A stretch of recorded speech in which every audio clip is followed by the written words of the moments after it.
एक दो जिज्ञासा और है, आप थोड़ी देर रुकिए, क्योंकि इस जिज्ञासा का उत्तर जानना हम सबों के लिए आवश्यक है। जिज्ञासा है साधना, पूजा पाठ, भक्ति एवं आध्यात्मिक रहस्यों के केंद्र बिंदु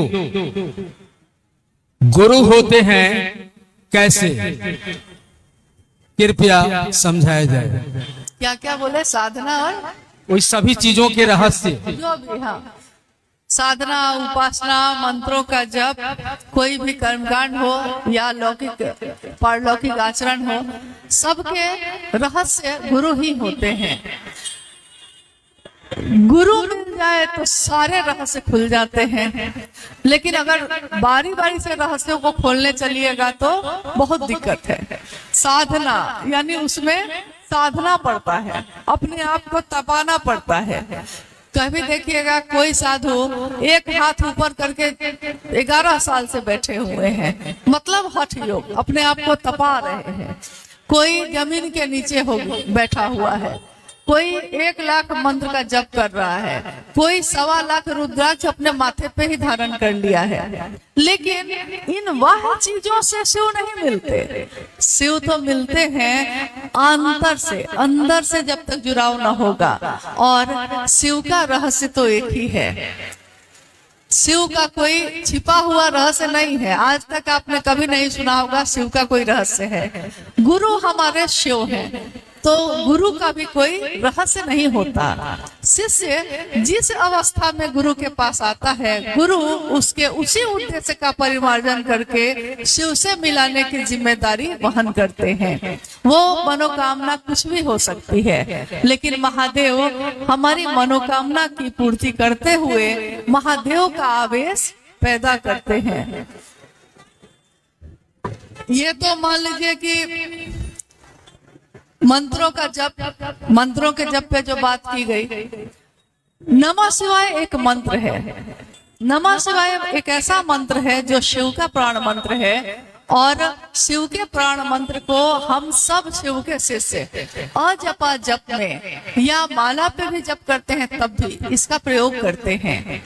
शिव शिष्यों के लिए सर्वोत्तम विधि मानी गई अजपा जप, लेकिन शिष्यता के भावांतरण के लिए कहा गया, यानी उसमें शिष्य का भाव आ जाए, शिष्य का के भाव में वो रूपांतरित हो जाए, इसके लिए करना है ये।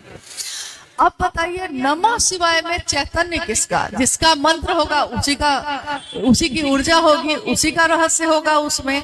नमः शिवाय शिव का प्राण मंत्र जब सांसों पे उतरा साहब श्री के, तो उन्होंने सा विधि यानी जो विधि उनको मिली उसी विधि को सबको बताया। सारे संसार के लोग इसी के माध्यम से शिव को प्रणाम कर सकते हैं। लेकिन अगर सिर्फ शब्द हो और उसमें भाव ना हो, कर्म कांड हो, माला लेके हम बैठ गए, प्रणाम कर रहे हैं महादेव को, हर दाना पे नमः शिवाय मन में बोल रहे हैं, लेकिन अंदर से भाव नहीं है, तो कहा जाता है कि वैसा व्यक्ति मंत्रविद हो सकता है लेकिन आत्मविद नहीं हो सकता। यानी आत्मा के तल पे जगा हुआ नहीं है, बाहर से मंत्रों का जप उसने कर लिया है।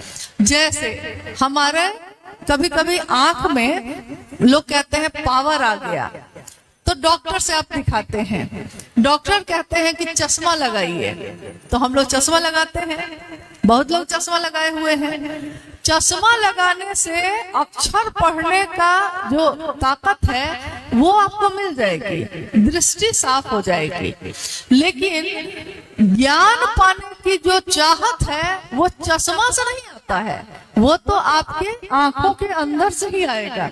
मतलब आंखों में भी कहां से आएगा? अगर वो हृदय में ना हो, मन में ना हो, तो ज्ञान पाने की क्षमता अंदर से ही पैदा होती है। चश्मा लगाया हुआ बाहर से आपको स्पष्ट करता है।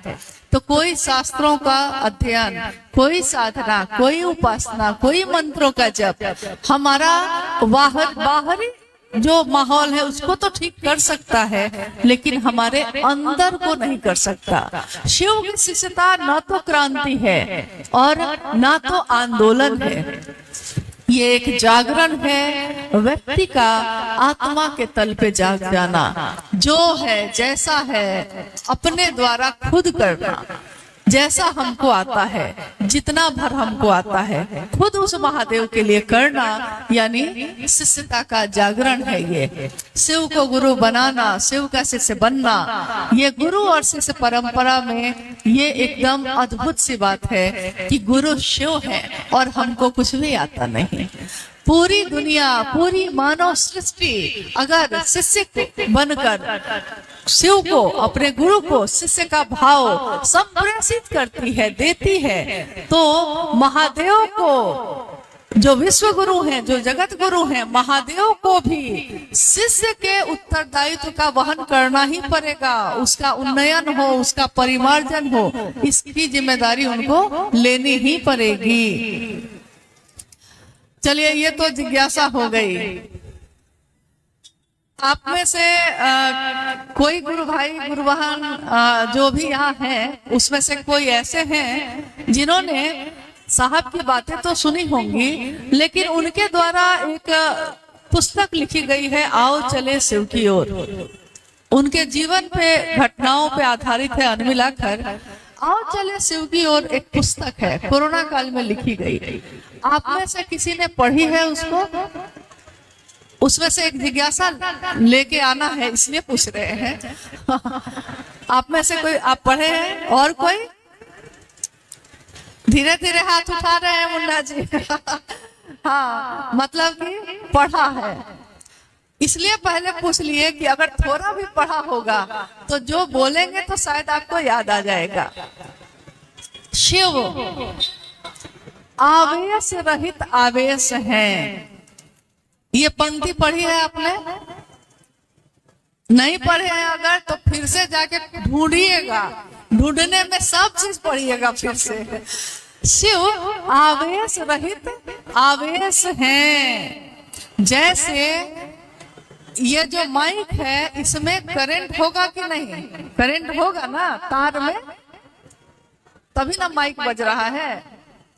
अगर इस तार में, जो ये तार लगा हुआ है, इसके ऊपर रबर की परत चढ़ी हुई है, रबर की परत, अगर उस रबर की परत को हटा दिया जाए और कहा जाए कि अब तार को छूइए, और तब आप छूइएगा तो क्या होगा?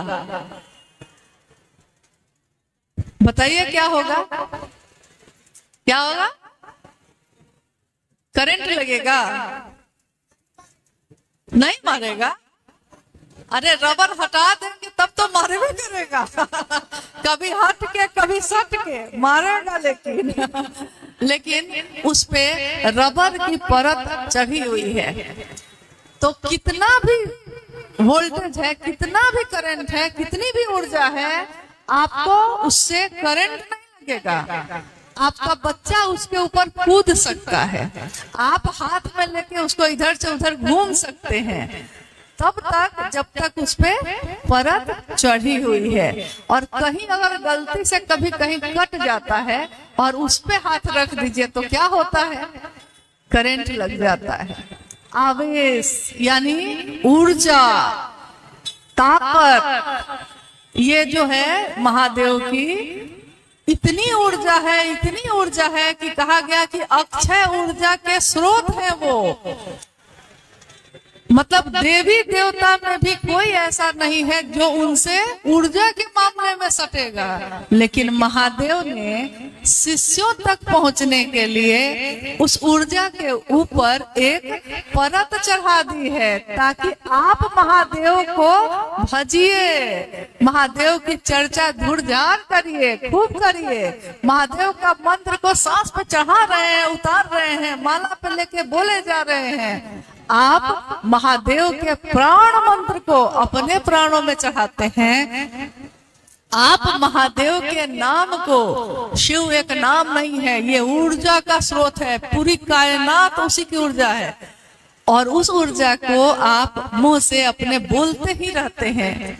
महादेव की करुणा जिसका एक भाग है दया, दया मांगते ही रहते हैं। जब देखिए शिष्य हैं हम लोग, महादेव की चर्चा का आयोजन करते हैं। सोच लीजिए, कल्पना कीजिए, महादेव की चर्चा का आयोजन करते हैं और है हम लोग क्या, मामूली भी नहीं है, मतलब कुछ है ही नहीं, कोई भी साथ ही नहीं है, ऐसे शिष्य हैं। लेकिन महादेव की बात तो ऐसे करते हैं कि जैसे कि अपने भाई की बात नहीं की, कभी अपने माँ बाप की बात वैसे नहीं की, कभी अपनी प्रेमिका की बात वैसे नहीं की, जैसा महादेव में डूब डूब के महादेव की बात करते हैं। ऊर्जा का अक्षय स्रोत, आवेश ही आवेश है, जहाँ वो अपने शिष्यों के लिए आवेश रहित हो जाते हैं, ताकि उनका शिष्य जो बच्चा है उस पे कूद भी सकता है, हाथों में भी ले सकता है, और जैसे उसको आता है वैसे उसे अपने में भी ताकत ले सकता है। ये आवेश रहित आवेश इस दुनिया में जिनके कारण है, कोई इस आवेश रहित आवेश से खेलने की कोशिश ना करे। इसके लिए इतनी बात बोले, कोई इससे खेलने की कोशिश ना करे, क्योंकि हम लोगों का तो कुछ ना होगा, आवेश रहित आवेश से न संपर्क है तो कुछ होगा नहीं।